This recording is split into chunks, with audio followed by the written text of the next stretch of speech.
Waouh, waouh, waouh, les amis! Oh, j'ai oublié de vous préciser un gros truc très important. Alors, on y retourne.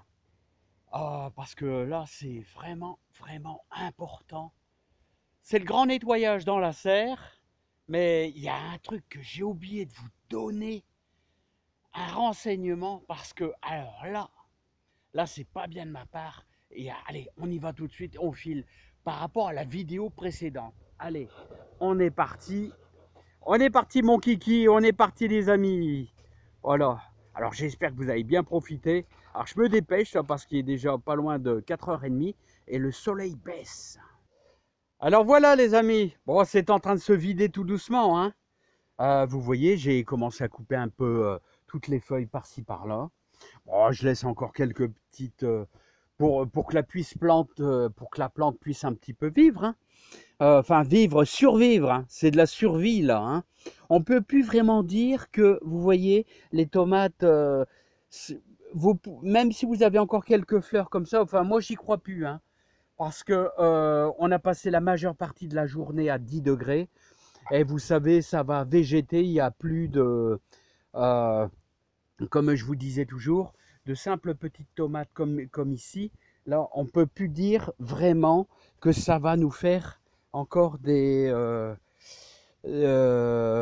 réussite, hein. Voilà, déjà là, vraiment, ça sera déjà très très délicat.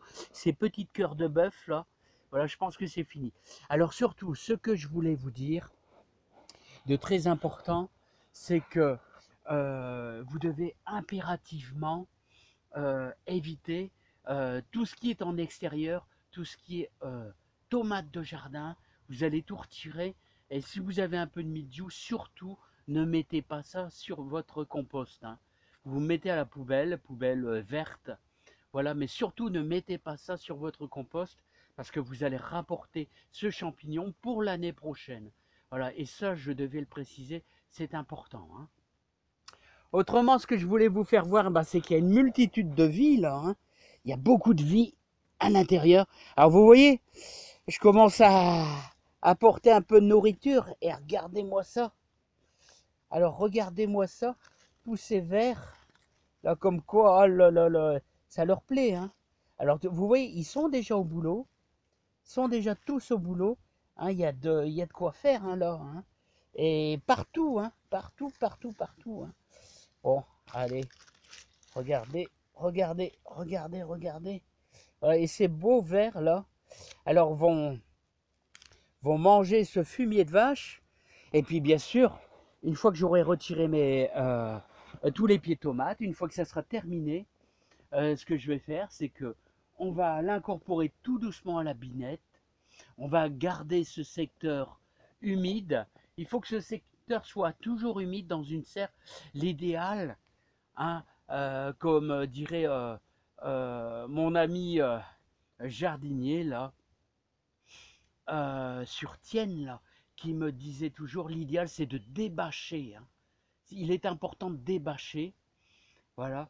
L'idéal c'est ça pour maintenir toujours de l'humidité, pour, pour que les micro-organismes, tout ça travaille, voilà. Donc il faut toujours apporter un petit peu d'eau, un petit peu d'humidité pour que ça puisse bien bien travailler, voilà, et que les vers puissent faire leur boulot, hein, tout simplement.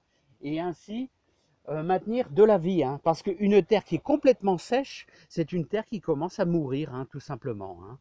Voilà, donc n'oubliez pas, hein, de toujours essayer de retirer tout ce qui est maladie, moisissure. Surtout ne le mettez pas dans votre compost, parce que autrement vous risquez d'apporter des maladies, hein.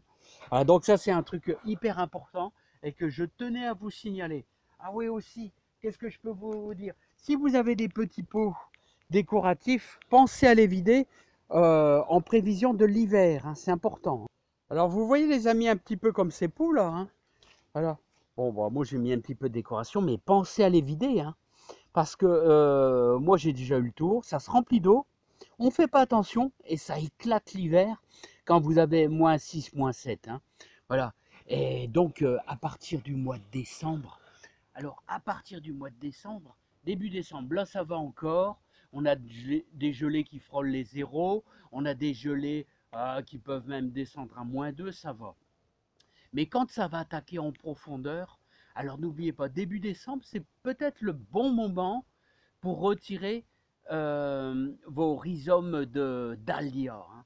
Pensez-y, vous les retirez avec une bonne motte de terre un peu humide et vous les entreposez dans un garage au sec. Voilà, vous les enveloppez. Il faut qu'ils soient toujours un petit peu humides pour qu'il y ait une certaine vie encore dans les rhizomes, hein. Pas dans un endroit très très sec, elles vont sécher, hein. Voilà, hein. Donc il faut toujours un petit peu de terre autour, bien humide, dans un cajot. Voilà, puis vous les enveloppez par exemple de toile de jute, voilà, et à l'abri du gel. Voilà. Donc n'oubliez pas ça. Et aussi, bien sûr, tous vos tuyaux d'arrosage, il faut tout vidanger parce qu'autrement, vous risquez d'être roulé puis de péter les canalisations. Allez, les amis, je vous dis à bientôt. Bye bye et plein de bonheur et de joie.